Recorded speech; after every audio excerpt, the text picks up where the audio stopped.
करने वाले हैं फिजिक्स का मशीन्स पोर्शन का क्लास 3। आज है मशीन्स का क्लास 3। क्लास 2 में हम लोग क्या डिस्कस किए थे?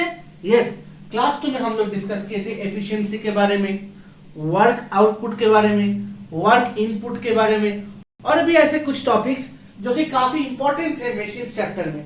मैंने ये भी बताया था कि तुम कैसे इजीली वर्क आउटपुट का डेफिनेशन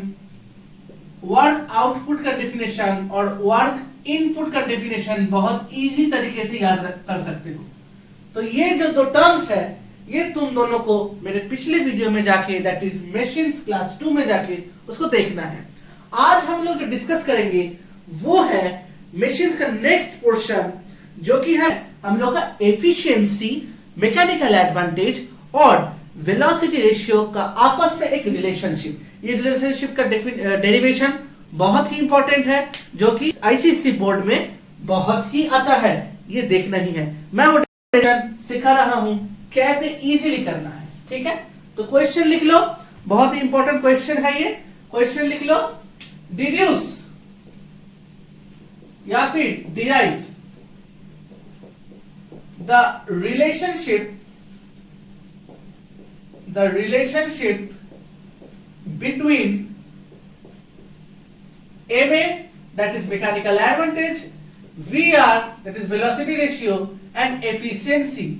ये efficiency को हम लोग एक ग्रीक सिंबल ईटा से डिनोट कर सकते हैं। ये दिखने में कुछ n, छोटा n और n के साइड से एक ऐसा हाथी का सूर निकल आता है, तो ये है मेरा ईटा। अब इसका डेरिवेशन मुझे करना है। देखो ये मैक्सिमम 3 मार्क्स का आता है, ठीक है? 3 या फिर 4 मार्क्स का। तो इसको करना कैसे है, ठीक है? तो answer, let us focus on the answer. पहला स्टेप जो होगा वो है मेरा, क्या है? सपोज अ मशीन, मैं लिख रहा हूं आंसर, सब लोग देख लो। Suppose there is a machine, suppose there is a machine having capital L as load, capital E as effort। ये मैंने बता दिया था कि लोड का डेफिनेशन, लोड क्या होता है, एफर्ट क्या होता है।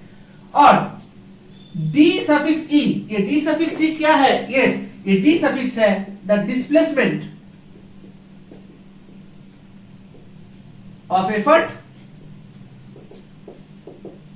and dl be the displacement of load। ये चारों पैरामीटर्स मैंने डिफाइन कर दिया। क्या क्या है? एक है कैपिटल L, एक है कैपिटल E, एक है DE और एक है DL। अब मुझे एक चीज बताओ, VR लाने के लिए क्या करना पड़ता था? VR लाने के लिए मुझे VE by VL दिखाना पड़ता था, या फिर DE by DL। मैं यहां से यहां का डेरिवेशन क्लास 2 में कर चुका हूं, मशीन्स के लेक्चर 2 में कर चुका हूं।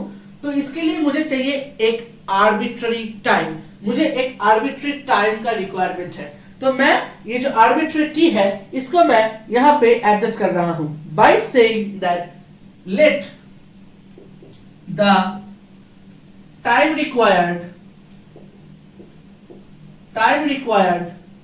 B small T.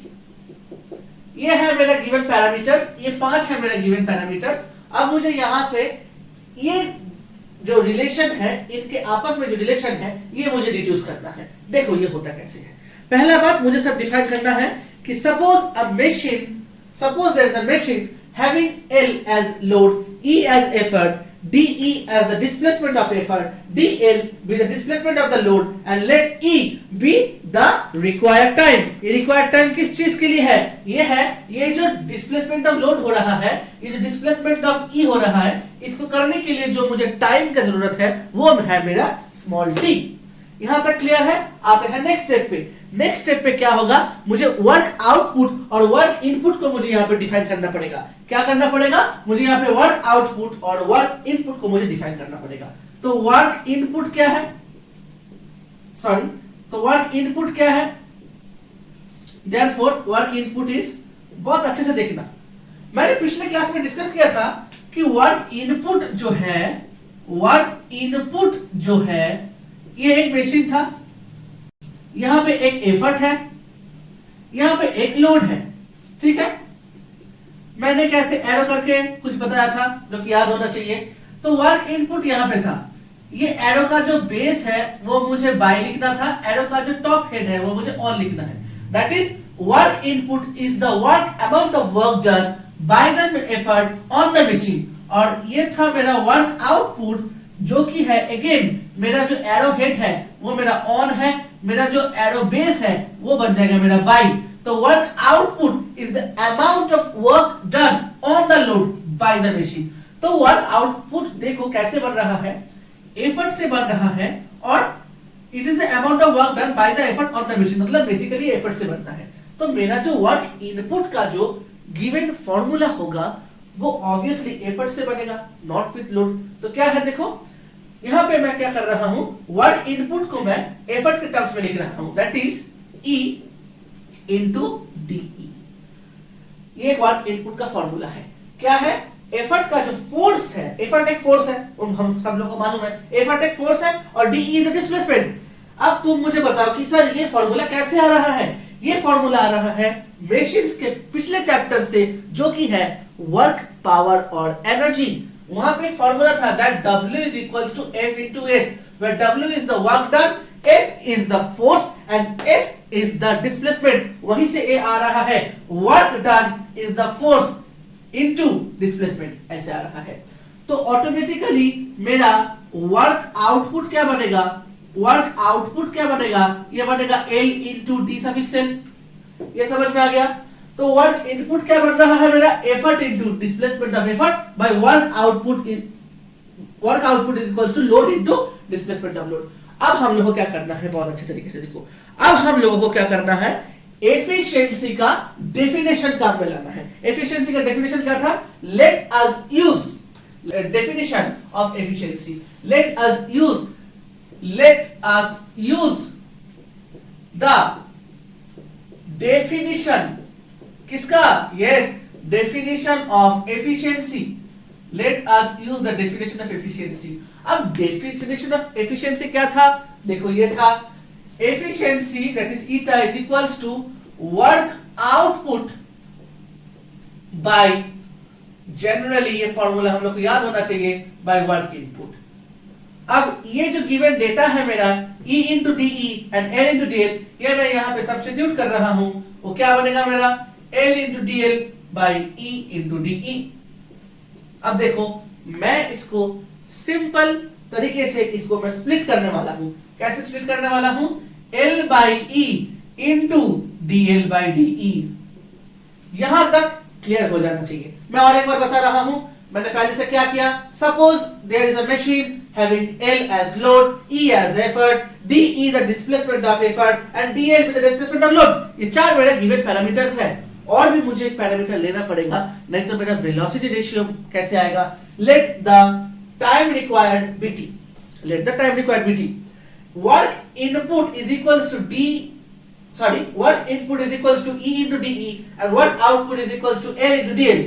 और मैं क्या काम में ला रहा हूं, let us use that definition of efficiency. Efficiency का डेफिनेशन क्या है, that is work output by work input. Again I am substituting these two particular values in this particular formula and I am getting L into DL by E into DE and again I am splitting it. After splitting I get this result as, अब देखना ये result मेरा एकदम answer के बहुत करीब आ रहा है। मुझे ये तो पता है कि मैकेनिकल एडवांटेज होता है मेरा L into D, L by E, और मेरा जो वेलोसिटी रेशियो है वो मेरा क्या है, DE by DL है ना। तुम यहाँ पे देखो, यहाँ पे DL by DE है, that is just the reciprocal of velocity ratio. तो ये क्या बनता है मेरा 1 by DE by DL, that is DL by DE है ना। तो ये DL by DE है मेरा 1 by VR और L by E है मेरा मैकेनिकल एडवांटेज। तो मैं सिंपली क्या कर रहा हूं, इन दोनों रिलेशंस को मैं यहां पे बिठा रहा हूं। तो therefore eta is equals to L by E बन गया मेरा मैकेनिकल एडवांटेज और DL by E बन गया मेरा 1 by VR। This is my required relation. क्या है? This is my required relation. क्या है? Efficiency is mechanical advantage by velocity ratio.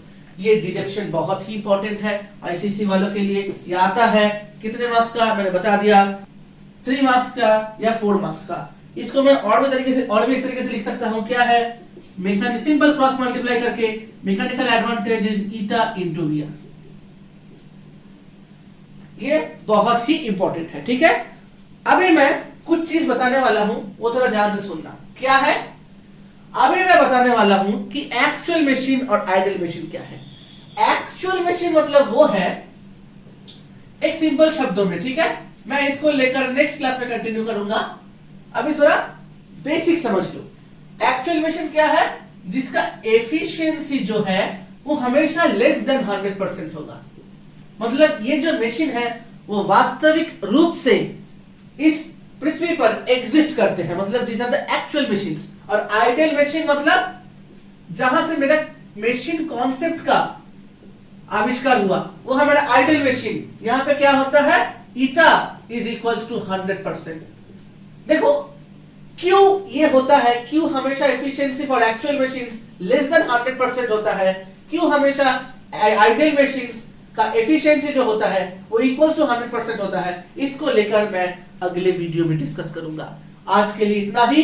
मेरा जो फेसबुक पेज है वो है सनशाइन बाय देव सूर्य सर। इसमें जाओ, इसमें जाकर लाइक करो, फॉलो करो और मुझे बताओ कि सर मुझे किस किस टाइप के वीडियोस चाहिए। उस वीडियोस को लेकर मैं अपने वीडियो में डिस्कस करूंगा, जिससे तुम्हें और तुम्हारे दोस्तों को समझ में बहुत ही इजी हो। और क्या करना है? मेरा जो YouTube चैनल है, मेरा जो YouTube वीडियोस है, उसको लाइक करो, उसमें कमेंट्स करो, ऑब्वियसली उसको सब्सक्राइब करो और अपने दोस्तों के साथ शेयर करो। तो आज के लिए इतना ही। Thank you very much for watching this video. Bye bye.